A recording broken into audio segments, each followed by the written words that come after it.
પવિત્ર લીલી પરિક્રમા વચ્ચે ભવનાથથી એક મોટી ખબર સામે આવી છે। ભારતી આશ્રમમાં લઘુ મહંત મહાદેવ બાપુ ગુમ થયા છે। સવારે સુસાઇડ નોટ લખી અને આશ્રમમાંથી તેઓ નીકળી ગયા હોવાની વિગતો સામે આવી છે।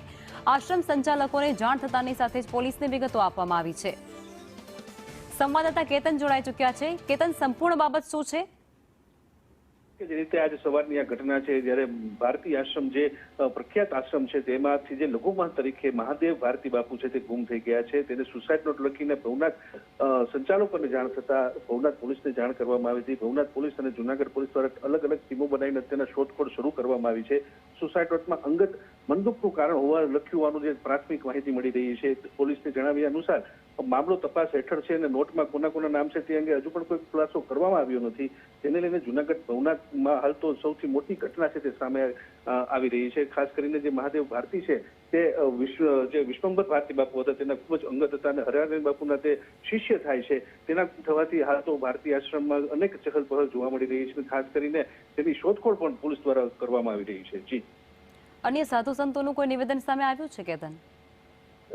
જી લખવા કે હજી સુધી કોઈ સાધુ સંતોનું નિવેદન સામે આવ્યું નથી, પરંતુ જે રીતે અંદરોઅંદરની જે વાત સામે આવી રહી છે, મિટિંગોનો દોર ચાલ્યો છે, ટેલિફોનિક વાતચીત કરવામાં આવી રહી છે, ક્યાં નામો છે, કોણ નામો છે અને શા માટે તેઓ આવું થયું છે તે પણ એક ચર્ચાનો વિષય બન્યું છે। ખાસ કરીને આપને જણાવી દઉં કે જે રીતે 3 વર્ષ અગાઉ પણ ત્યારે તેમના ગુરુ છે હરિનારાયણ બાપુ, તેમને પણ આવી રીતે ગુમ થયાની જે છે તે ઘટના સામે આવી હતી। ત્યારબાદ આ તેમના શિષ્ય છે જે મહાદેવ ભારતી, તે પણ ગુમ થયેલી ઘટના છે તે સામે આવતા અત્યારના પોલીસ છે જુનાગઢ તે શોધખોળ કરી રહી છે અને અલગ અલગ ટીમો બનાવવામાં આવી છે। જી કેતન, શું અગાઉ એવું કોઈ બાબત સામે આવી હતી જેનું મનદુખ રાખી અને આ પ્રકારે તેઓ અહીંથી ગુમ થયા હોય તેવું બની શકે આશ્રમની અંદર?